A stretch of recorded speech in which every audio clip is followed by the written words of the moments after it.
خاتون کے داماد نے اس کی بیٹی پہ ہاتھ اٹھایا، غلط کام ہے، میں ہاتھ اٹھانے کو پروموٹ نہیں کرتا، کہیں آپ یہ سمجھیں گے شوہروں کو چاہیے بیویوں کو ماریں، ایسا نہیں ہے، لیکن عورت تھی سمجھدار، بیٹی نے گھر آ کے بتایا میرے میاں نے ہاتھ اٹھایا ہے۔ آج کل تو عورتیں اور گھر مائیں تباہ کر دیتی ہیں، تو ماں نے کہا بیٹا دیکھ شوہر نے ہاتھ اگر اٹھایا ہے نا تو کوئی تو بات ہوئی ہوگی۔ فوراً کیا کرتے ہیں، فون گھما کے داماد کو گالیاں دینا شروع کر دیتے ہیں۔ یہی ہوتا ہے نا آج کل مارکیٹ میں، اٹھا گیا تو نے ہاتھ کیسے اٹھایا، ہوتا کون ہے تو؟ پہلے تحقیق کر لو بھائی، بولا کیا ہے اس نے، ہاں کوئی ایسی بات نہیں ہے، اس کو بولو بھائی کیوں، یہ تو کوئی ایسی بات نہیں ہے جس پہ ہاتھ اٹھایا جائے، اور اگر غلط بھی ہے تو اتنی غلط تھوڑی ہے کہ ہاتھ اٹھایا جائے۔ تو بس جذباتیت کا شکار ہیں، افراط و تفریط ہے، پولائٹ بننے کے چکر میں سارا بیڑا غرق ہو رہا ہے، صحیح ہے نا؟ یہ اسلام کے اخلاق نہیں ہے، ہر چیز بیلنس ہے اسلام میں، ہر چیز۔ کتنا پیارا اصول ہے، بچے کو 7 سال کی عمر میں محبت سے سمجھاؤ، مارنے کی اجازت نہیں ہے، چھوٹا ہے بھائی، نماز پڑھے ٹھیک ہے، نہیں پڑھے تو بھی ٹھیک ہے، 10 سال تک برداشت کرو، 3 سال تمہارے پاس ہیں محبت کے لیے، 10 سال میں بھی نماز نہیں پڑھتا تو اب انسان لاتوں کے بھوت ہاتھوں سے نہیں سمجھتے، اب ہاتھ اٹھانا پڑے گا آپ کو، اب نہیں اٹھائیں گے تو یہ پولائٹنس نہیں ہے، یہ آپ کے نالائق ہونے کی، بولو نا بھائی، دلیل ہے، آپ کے نالائق ہونے کی دلیل ہے۔ تو ہر چیز میں ایسا ہے، ہر چیز میں، ہر معاملے میں، آپ کا ملازم ہے صحیح کام نہیں کر رہا، ٹائم پہ نہیں آ رہا، بزنس کا بیڑا غرق کر دیا، محبت سے سمجھاؤ، تمیز سے، 2-4 دفعہ کے بعد چل بھائی چھٹی تیری، نکل پتلی گلی سے، ٹھیک ہے نا؟ یہ فیکٹری ہے، ہم نے کو ایدی سینٹر تھوڑی کھولا ہوا ہے ہم نے یہاں پہ۔ ہمارے ایک رشتہ دار فیصل آباد میں، ان کی فیکٹری تھی کپڑے کی، مجھے لے گئے، ویسے مجھے شوق بھی ہے چیزیں دیکھنے کا، کیسے بن رہا ہے، کیا ہو رہا ہے، تو ملازم بڑے تمیز سے کام کر رہے ہیں، میں نے کہا پہلی دفعہ دیکھا ہے ملازم اتنی تمیز سے، انہوں نے کہا ٹھڈے مار مار کے ان کو انسان بنائے، ٹھڈے مار مار کے کیا بنا ہے، کہہ رہے بیٹھے رہے، کہتے تھے جب آتا تھا سو رہے ہوتے تھے، کام ہی نہیں کرتے، دہاڑی پہ تو ایسا ہی ہوتا ہے نا، کمیشن پہ کام ٹھکا ٹھک ہوتا ہے، دہاڑیوں پہ کام ایسا ہی ہوتا ہے، تو یہ نہیں ٹھڈے وڈے نہیں مارے، تمیز، اصل تو تمیز ہی ہے، لیکن تمیز کی بھی ایک کیا ہے میرے بھائی، حد ہے، حد ہے تمیز۔ تو مسلمان چونکہ ہماری زندگیوں میں بیلنس ہی نہیں ہے، اصل تو اخلاق ہی ہیں، یاد رکھو، اصل کیا ہے، یہ نہیں کہ اصل سختی ہے، اصل کیا ہے، جو کام اخلاق سے ہوتا ہے وہ سختی سے نہیں ہوتا، اسلام نے اصل تو اخلاق سکھائے۔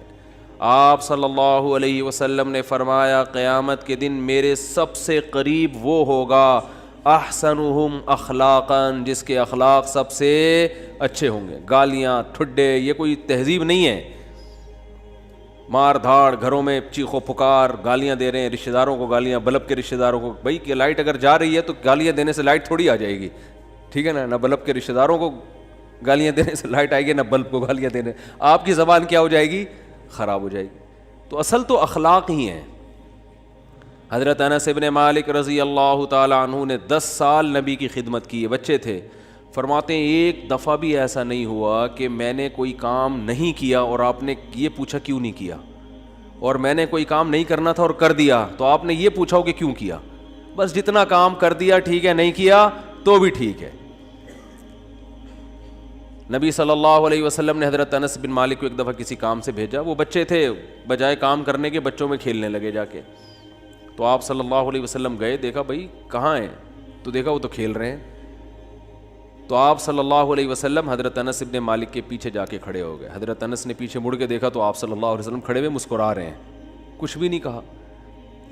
سمجھ رہے ہیں وجہ کیا ہے بھائی، یہ تو اپنی ان کی والدہ نے گفٹ دیا ہے نا خدمت کے لیے، تو اپنی مرضی سے خدمت کر رہے ہیں، اس میں سختی کیسی، ٹھیک ہے خدمت کر دی تو بھی، اور بچوں کے ساتھ تو ویسے بھی شریعت میں سختی نہیں ہے، بچوں کے ساتھ تو بہت نرمی ہے۔ میں تو وہ جو ٹھڈے مارنے کی بات کروں تو 30-35 سال کے تھے نا جو پڑے ہوئے ہیں، تو آپ صلی اللہ علیہ وسلم کے ہمیں سیرت میں سختی بھی ملتی ہے اور نرمی بھی۔ رحمت للعالمین، ایک ایتھیس نے اعتراض کیا یہ رحمت للعالمین ہے اور جناب گردنیں اڑانے کا حکم بھی دے رہے ہیں، یہ کیسے رحمت للعالمین ہے؟ بھائی رحمت للعالمین کا یہ مفہوم کہ کسی کو کچھ بھی نہ کہیں یہ رحمت نہیں ہے، یہ انسانیت کے لیے زحمت بن جائے گی یہ عادت، تو کیونکہ اس صفت کو فالو کرنا ممکن نہیں ہے۔ رحمت کا معنی ہر لحاظ سے جامع شخصیت ہیں آپ صلی اللہ علیہ وسلم۔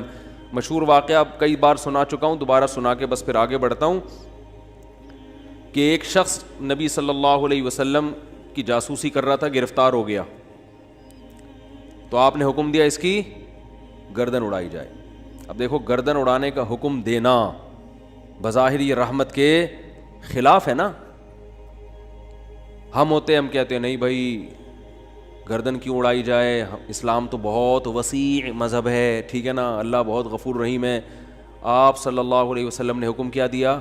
گردن، کیونکہ نہیں اڑائی تو یہ اپنے ساتھیوں کے ساتھ ناانصافی ہوگی، کل دوبارہ جاسوسی کرے گا۔ ہمارے ساتھ پہلے اپنے لوگ ہیں، لیکن اس نے اپنی 6 بیٹیوں کا واسطہ دیا کہ میری 6 بیٹیاں ہیں، میں 6 بیٹیوں کا باپ ہوں، آئندہ نہیں کروں گا۔ آپ صلی اللہ علیہ وسلم کو اس پہ ترس آیا اور آپ نے اس کو چھوڑنے کا حکم دے دیا۔ دوبارہ گرفتار ہو گیا، دوبارہ کمبخت جاسوسی کر رہا تھا، پھر اس نے اپنی 6 بیٹیوں کا واسطہ دیا، مجھے نہ مارے، میری 6 بیٹیاں ہیں۔ تو آپ نے کیا فرمایا؟ لا یلدغ المؤمن من جوہر مرتین، مسلمان ایک سوراخ سے 2 دفعہ نہیں ڈسا جاتا۔ حکم دیا اس کو مار دو، اس لیے کہ اس کی بیٹیوں کا خیال کریں یا اپنے ساتھیوں کا خیال کریں۔ کیسا بیلنس اس میں، اصل بتا دیا کہ اصل رحمت ہے۔ ایک روایت میں آتا ہے تخلقوا باخلاق اللہ، اللہ کی صفات اختیار کرو۔ اللہ کی صفت کیا ہے؟ جود و سخاوت ہے اس میں۔ اللہ کیا ہے؟ غیرت والا ہے، تو ہمیں بھی اپنے اندر کیا پیدا کرنی ہے؟ غیرت۔ تو اللہ کی صفت یہ ہے کہ قرآن حدیث میں آتا ہے کہ جب اللہ نے اس کائنات کو بنایا تو آئندہ کن اصولوں پہ یہ کائنات چلے گی، وہ اصول اللہ نے پہلے لکھ دیے۔ جب کوئی ملک وجود میں آتا ہے تو آئین پہلے بنتا ہے نا، کیا ہو گیا بھائی جان؟ آئین پہلے بنتا ہے، اس کے بعد اس آئین کے تحت قانون وضع ہوتے ہیں۔ تو اللہ نے سب سے پہلے جو چیز پیدا کی وہ قلم، حدیث میں یہ ہمیں سمجھانے کے لیے مثالیں دی گئی ہیں۔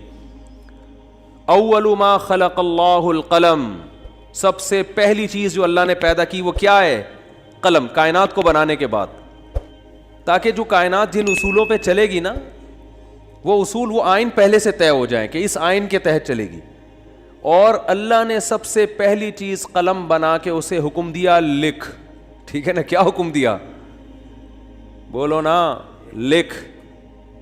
تو پہلا اصول لکھا، سبقت رحمتی علی غضبی، میری رحمت میرے غصے پر غالب رہے گی۔ کیا پیاری بات اللہ نے ہم لوگوں کے لیے لکھ دی، جس کی وجہ سے آج ہم بچے ہوئے ہیں۔ یعنی جہاں غصے اور رحمت میں ٹکراؤ ہوگا تو رحمت کیا ہوگی؟ رحمت کا گراف ہمیشہ اوپر رہے گا۔ اللہ یہ بھی لکھ سکتے تھے کہ میرا جو غضب ہے وہ ہوگا ہی نہیں، میرا غضب ہوگا ہی نہیں، ہمیشہ کیا رہے گی؟ رحمت ہی رحمت کے اصول پہ چلے گی، غضب نہیں ہوگا۔ تو پھر لوگ پیغمبروں کی نہیں مانتے۔ قوم عاد، قوم سمود تباہ نہ ہوتی، قوم لوط تباہ نہ ہوتی، فرعون سمندر میں غرق نہ ہوتا پانی میں، اور آگ میں نہ جلتا، اور جہنم نہ ہوتی، تو اللہ نے یہ نہیں لکھا کہ میرا غضب ہوگا ہی نہیں، بلکہ اللہ نے لکھا کہ غضب بھی ہوگا، رحمت بھی۔ لیکن رحمت اور غضب میں جب ٹکراؤ ہوگا نا، تو رحمت کو کیا کروں گا؟ غالب کروں گا۔ جیسے کوئی گناہگار جب توبہ کرتا ہے تو اس کی توبہ کا تقاضا ہے کہ معاف کیا جائے، سابقہ گناہوں کا تقاضا ہے کہ معاف نہ کیا جائے۔ تو جب ٹکراؤ ہوگا تو رحمت کو اللہ کیا کر دیں گے؟ غالب کر دیں گے۔ رحمت کو اللہ ہمیشہ غالب کریں گے۔ تو یہی نبی صلی اللہ علیہ وسلم کی بھی صفت کہ جب رحمت اور غضب میں ٹکراؤ ہوتا تو آپ صلی اللہ علیہ وسلم کی صفت رحمت کیا ہوتی؟ ہمیشہ غالب ہوتی۔ اس کی بہت ساری مثالیں ہیں۔ مشرکین مکہ نے کتنا ستایا، جب مکہ فتح ہوا تو آپ نے فرمایا لا تثریب علیکم الیوم، سب کو معاف کر دیا، ضرورت نہیں ہے تلوار چلانے کی۔ بھائی اب ان کو قتل کر کے کیا ملے گا ہمیں؟ ضرورت نہیں ہے، جو اللہ نے ہمیں غلبہ دینا تھا وہ دے دیا ہے، تو نہیں تلوار چلائی آپ صلی اللہ علیہ وسلم نے۔ بلکہ مشرکین کے جو سردار تھے ان کو الگ سے عزت دی آپ صلی اللہ علیہ وسلم نے. لیکن جہاں یہ جو جاسوس پکڑا گیا تو اس میں بھی معافی مانگی, 6 بیٹیوں کا حوالہ دیا. جب 6 بیٹیوں کا حوالہ دیا تو بیٹیاں ہونا اس کی علامت ہے کہ باپ پہ کیا کیا جائے, رحم. بیٹیوں کا کون پوچھے گا بعد میں. جاسوس ہونا اس کا تقاضا کرتا ہے کہ گردن اڑائی جائے. تو یہاں بھی رحمت اور غضب کیا ہو رہے ہیں, بولو بھائی, ٹکرا رہے ہیں. اس لیے آپ صلی اللہ علیہ وسلم نے کیا حکم دیا, چھوڑ دو. بیٹیوں کا واسطہ دے رہا ہے. دوبارہ جب پکڑا گیا ہے تو اب بھی اگر چھوڑنے کا حکم دے دیا جاتا تو اس کا مطلب صفت غضب ہے ہی نہیں. اور یہ بہت خطرناک چیز ہے کہ آپ کے اندر غضب کی اور انتقام کی صفت ہی ختم ہو جائے, انتقام لیس ہو جائیں. اس کا مطلب آپ قوم کے لیڈر نہیں بن سکتے, آپ قوم کو گائیڈ نہیں کر سکتے, آپ قوم خود بھی ڈوبو گے, قوم کو بھی ڈبو دو گے, آپ برباد ہو جاؤ گے.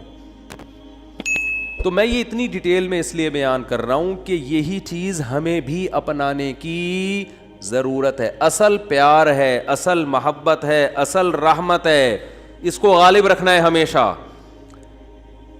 لیکن انتقام لیس بولو نہیں بن جانا, غضب لیس بولتے کیوں نہیں, کیا ہو گیا, نہیں بننا ہے. ایسا نہیں ہو جانا کہ اتنے میٹھے کے جو بھی چائے نگل لے کھا کے. تو یہ جو علماء پہ لوگ اعتراض کرتے ہیں وہ یوں نہیں کیا تو ان کو غصہ کیوں آ گیا, کھڑے کھڑے سنا کیوں دی, یہ تو بھائی آدمی ہے, روٹی کھائیں گے تو غصہ آئے گا. اور اگر اتنے میٹھے کے جو بھی جو مرضی کرتا رہے غصہ ہی نہ آئے تو ایسا نہیں ہوتا. پیغمبروں کو نہیں غصہ آیا.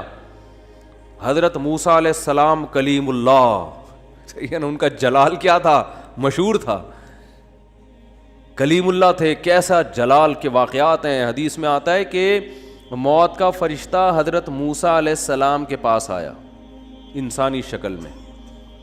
حضرت موسیٰ نے پوچھا کیسے آنا ہوا, ٹھیک ہے, کہا موت کا فرشتہ ہوں, آپ کی روح قبض کرنے آیا ہوں. حضرت موسیٰ نے ایک کھینچ کے تھپڑ لگا, اتنی زور سے مارا ان کی آنکھ نکل کے گر گئی نیچے. وہ اللہ کے پاس گئے, اللہ اپنے کس بندے کے پاس بھیجا ہے تو نے مجھے, ہے بھائی. پتہ نہیں حضرت موسیٰ کو غصہ کس بات پر آیا, اسٹائل ان کا ایسا ہوگا, ہے بھائی, یا کیا وجہ, وہ تو حضرت موسیٰ ہی جانتے ہیں. ظاہر ہے پیغمبروں کو ناحق غصہ نہیں آتا, لیکن اللہ بس ایک حضرت موسیٰ کی جو جلالی صفت ہے نا اس کا اظہار کرنا چاہتے تھے کہ دشمنوں کو کہ ان سے بچ کے رہو, ٹھیک ہے, انہوں فرشتے کے تھپڑ لگا دیا, تھوڑا سا احتیاط رکھو ان سے. تو اصل کیا ہے میرے بھائی, اصل محبت ہے. یہ میں اس لیے بتا رہا ہوں کہ بعض لوگ الٹی کوالٹی ہوتی ہے ان کے اندر. اصل غصہ ہے, جب دیکھ لیں غصہ جاری نہیں ہو رہا تو پھر تمیز پہ آ جاتے ہیں وہ, ٹھیک ہے نا. شروع میں کیا کرتے ہیں, غصہ اور مار دھاڑ اور گالیاں یہاں سے شروع کرتے ہیں پہلے, یعنی آپشن یہ ہوتا ہے ان کا. اگر اس سے بندہ قابو میں نہیں آیا تو ان کو اندازہ ہو جاتا ہے یہ قابو میں آنے والا نہیں ہے, پھر وہ کس سے بات کرتے ہیں, تمیز سے بات کرتے ہیں. بالکل اس کی مثال ہے, ایک آدمی نے کسی کے چاقو رکھا, بولا تیری جیب میں جو کچھ ہے نکال دے, اس نے ٹیٹی نکال دی, ٹھیک ہے. اب یہ کہہ رہے تیری جیب میں جو کچھ ہے نکال دے, ٹھیک ہے. یعنی سامنے والا اگر آپ سے بھی بڑا فنٹر نکل آیا, آپ سے بھی بڑا فنٹر نکل آیا تو پھر آپ کہتے ہو بھائی یہاں تمیز, یا تمیز سے بات کے علاوہ آپ کے پاس کوئی آپشن نہیں, فوراً غصہ ٹھنڈا ہو جاتا ہے. تو یہ غلط ہے.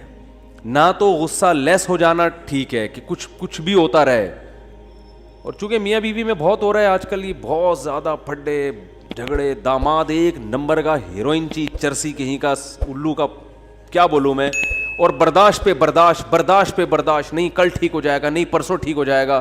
وہ بھائی نہیں ٹھیک ہوگا, یہ چھوڑ دو اس کو. نہیں جی اللہ کی رحمت بہت بڑی ہے, ہو سکتا ہے ٹھیک ہو جائے. بھائی اللہ کی رحمت بڑی ہے اس کا یہ مطلب ہے ہی نہیں. اس کا مطلب ہے کہ چھوڑ دو تو اللہ کی رحمت بڑی ہے, کوئی دوسرا دلا دے گا اللہ. جب ثنا خان کو مفتی انس مل سکتے ہیں اور مفتی انس کو ثنا خان مل سکتی ہے, تو اس کا مطلب کسی کو کسی بھی ٹائم پہ کچھ بھی مل سکتا ہے. دو انتہائیں ہیں نا, ایک مولوی اور ایکٹریس کی آپس میں شادی ہو گئی, تو اس کا مطلب کسی کی کسی بھی ٹائم پہ کسی پہ بھی شادی ہو سکتی ہے. رشتوں کی کمی مارکیٹ میں نہیں ہے. تو ایسے ایسے الٹے الٹے لوگوں کو لوگ برداشت کر رہے ہیں کہ ہو سکتا ہے کل ٹھیک ہو سکتا ہے. بھائی ایک حد ہے, حد ہر چیز میں کیا ہے, ایک لمٹ ہے. اولاد بگڑی ہوئی ہوتی ہے, میں والدین کو کہتا ہوں بھائی اپنے بیٹے کو ایک حد تک تربیت کرو, نہیں آ رہا نا قابو میں, نکلو. بولو پتلی گری سے سامان گھر سے اٹھا کے کیا کرو, نکلو. زیادہ نہیں بدماشی ہے, تیرے باپ کا گھر ہے, تیرا گھر نہیں ہے. ہاں سارے 100% درست نہیں ہوتی اولادیں, کچھ تو باپ کو بھی برداشت کرنا پڑتا ہے اولاد کی خاطر, لیکن وہ بھی ایک حد ہے نا, حد سے زیادہ تھوڑی ہوتا ہے, حد سے زیادہ نہیں ہوتی کوئی بھی چیز. پھر اس میں ایک اصول یہ بھی ہے کہ یہ دیکھا جائے گا بڑا نقصان کس میں. لوگ کہتے ہیں اگر تعلق ختم کیا تو یہ ہو جائے گا, یہ ہو جائے گا. بھائی تعلق ختم کیا تو یہ ہو جائے گا, نہیں کیا تو یہ ہو جائے گا, تو دونوں میں پلس مائنس کیا کرو کہ زیادہ نقصان کس میں. ہمیشہ اس اصول پہ زندگی گزرتی ہے.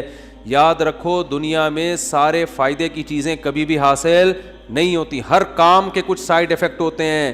عقل مند آدمی یہ دیکھتا ہے کہ سائیڈ ایفیکٹ زیادہ ہیں یا اس کے بینیفٹس زیادہ ہیں. اس اصول پہ زندگی گزاری جاتی ہے. اگر اس اصول پہ زندگی نہیں گزارو گے ساری زندگی کبھی کوئی فیصلہ آپ سے ہوگا ہی نہیں. سمجھ رہے ہو کہ نہیں سمجھ رہے؟ ساری زندگی کنفیوز رہو گے اور کبھی کوئی فیصلہ آپ سے ہوگا ہی نہیں. ہمیشہ اس اصول پہ زندگی گزرتی ہے کہ یہ کام کرنے میں بھی نقصان, نہ کرنے میں بھی, کرنے میں زیادہ یا نہ کرنے میں زیادہ. اس کو پلس مائنس کر کے فوراً رپورٹ مارکیٹ میں لایا کرو, ٹھیک ہے نا, اور رپورٹ خود تیار کرو, کرنا ہے بھائی کہ یہ سائیڈ ایفیکٹ ہیں اس کے, تو یہ برداشت کریں گے. جیسے اینٹی بائیوٹک ہے, کچھ سائیڈ ایفیکٹ ہوتے ہیں, اب ہوتے ہیں تو ہوتے رہیں, کیا خیال ہے؟ تو میں یہ عرض کر رہا تھا کہ اللہ تعالیٰ کا کیا اصول ہے. اللہ تعالیٰ نے بھی کتنی بڑی اللہ کی رحمت, لیکن اللہ نے اس کا ایک اصول اور ضابطہ بنا دیا کہ آخرت میں اس کو نہیں بخشوں گا جو مجھے نہیں مانے گا یا میرے ساتھ شرک کرے گا, کچھ بھی ہو جائے, چاہے پیغمبر کی سفارش کیوں نہ آ جائے, بلکہ پیغمبر پر پابندی لگا دوں گا کہ آپ کو ان کی سفارش کی اجازت نہیں ہے. یہ بہت بھائی, اس سے پتہ چلتا ہے ایمان بہت بڑی نعمت ہے. آج مسلم گھرانوں میں بات بات پر ایمان